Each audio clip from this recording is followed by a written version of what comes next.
तो साईं गुरु कैसा होना चाहिए ये बतलाया इसमें कि सामर्थ गुरु होना चाहिए है। यदि सामर्थ नहीं है तो शिष्य की शंका नहीं मिट सकता, तो फिर गुरु क्या। रामायण कहती है हरे शिष्य धन शोकन हरही सो गुरु घोर नरक में पड़ी।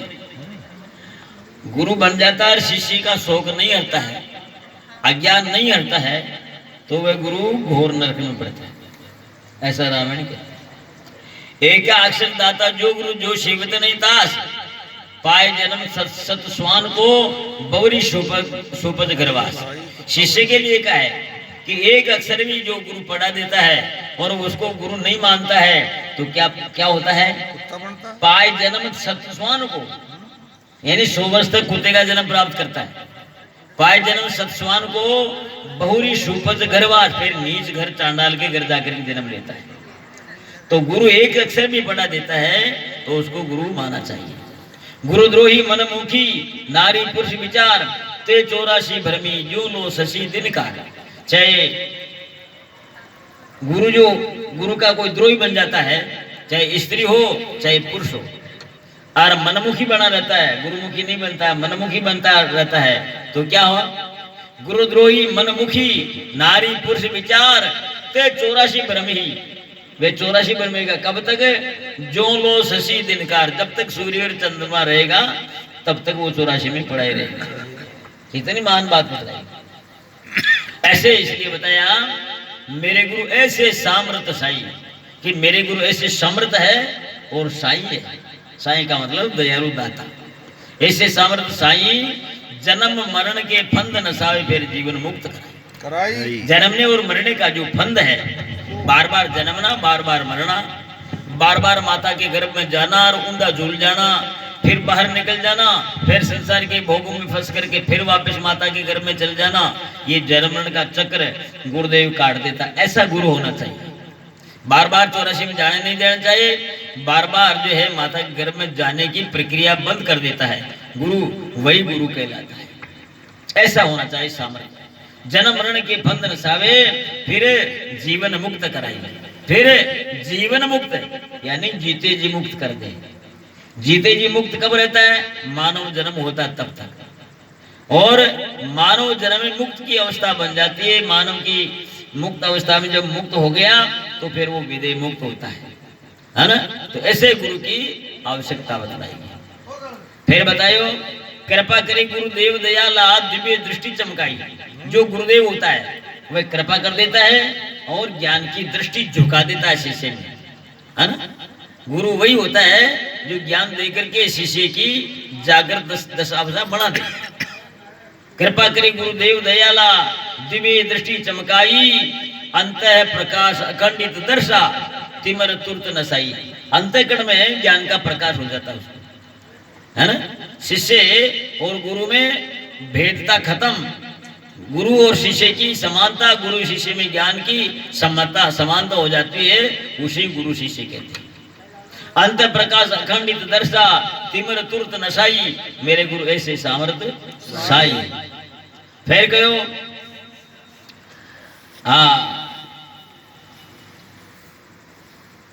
अनुभव उर्मी उठी निज पद से रोम रोम ले रही। अनुभव उर्वी, अनुभव की उर्मी, उर्मी कहते जागृति दशा, लगन उठती निज पद से फिर रोम रोम ले रही। फिर रोम रोम का मतलब उनका बाल बाल भी ये कहता है कि मेरे गुरुदेव ने ज्ञान दिया, जो उनका हटता नहीं, बार बार उसकी सिमरण होता है। अनुभव उर्मी उठी निज पद से रोम रोम लहराई, राग द्वेष मिटा भव बंधन। राग भी मिट गया, द्वेष भी मिट गया। ना तो राग रहता है ना द्वेष रहता है, निर्देश बन जाता है, प्यारा बन जाता सबका। राग द्वेष मिटा भव बंधन विमल बैराग रमाई। विमल यानी जिसमें मेल नहीं हो, ऐसा पवित्र बैराग में स्थिर हो जाता है। विमल बैराग रमाई, वही तो फकीर है जो विमल बैराग में रहता है, उसी तो कहते हैं फकीर। फकीर वही होता है जिसमें किसी प्रकार का विकार नहीं होता है, निर्मल रहता है और अपने स्वरूप में तल्लीन रहता है, उसे फकीर कहते हैं। और स्वरूप में तल्लीन नहीं होता है, केवल कपड़े भेगधारी पहनता है, बैराग दिखाता, तो वो फकीर नहीं कहलाता है। तो फिर ऐसे मेरे सामर्थ साई। फिर कहो खंडन मंडन पार परमश तो गुरु पारक प्रकाई। खंडन और मंडन, खंडन भी करना और बात को मंडन करना, बात को बनाना भी, दोनों बातें गुरुदेव ने समझा देते हैं। वही सामर्थ होता है। खंडन करके जो यथार्थ बात नहीं हो उसको खंडन कर दिया जाता है, और जो यथार्थ बात हो उसको लिया जाता है, उसको कहते हैं मंडन। खंडन कहते जो नष्ट हो, ज्ञान नहीं हो, उसका खंडन करते कि ये काम की बात नहीं है, तो उसका खंडन हो जाता है, तो उसको खंडन नहीं माना जाता है ना। कोई सिद्धांत खंडित नहीं होता है, लेकिन खंडित जब होता है जिसका उसका रेशे नहीं प्राप्त होता है तो वो खंडित हो जाता है। तो ऐसी बातों को जना देता है गुरुदेव, उसे कहते हैं खंडन मंडन पार परम सत्य। खंडन और मंडन के पार, उन दोनों की पार परम सत्य स्वरूप को समझावे। खंडन मंडन पार परम सत्य गुरु पारक परखाई, शुद्धा सिंधु स्वरूप डुबा के। शुद्धा कहते हैं अमृत को, अमृत के सिंधु में डुबा करके, शुद्धा सिंधु स्वरूप डुबा के सर्व विवाद थकाई। जितना भी विवाद है वो सबसे, उस विवाद के परे स्थिति उसकी हो जाती है। सर्व विवाद थकाई, अरे मेरे गुरु ऐसे सामर्थ साई। फिर बताओ ऐसे गुरु सिरमोर सदाबा। इतना ज्ञान का जो प्रकाश करने वाले गुरु सदगुरु होता है, तो उसके लिए महापुरुष बताया कि ऐसे गुरु सिरमोर सदाम। ऐसे गुरु मेरा सिर का मोर है, मुकुट है। ऐसे गुरु सिरमोर सदामम भ्रम निवार समझाई। भ्रम यानी अज्ञान को सब समझा करके निमटा दिया। ऐसे गुरु सिर मोर सदा मम ब्रह्म निवार समझाई। गरीबे गरीबदास अमरत्व सिंधु में। अमरत्व सिंधु, अमर सिंधु क्या, अपना शुद्ध स्वरूप अमर है, वो सिंधु समाना।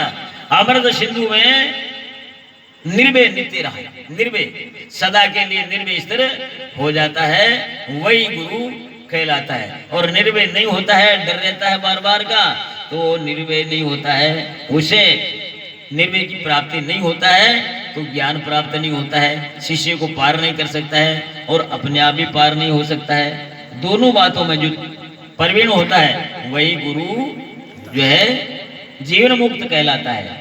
ऐसे गुरु सिरमोर सदाम ब्रह्म निवार समाज समझाई। गरीबदास अमृत सिंधु में निर्भय नित्य रहाई। मेरे गुरु ऐसे समृद्ध साई। ऐसे गुरु सदगुरुदेव की जय हो।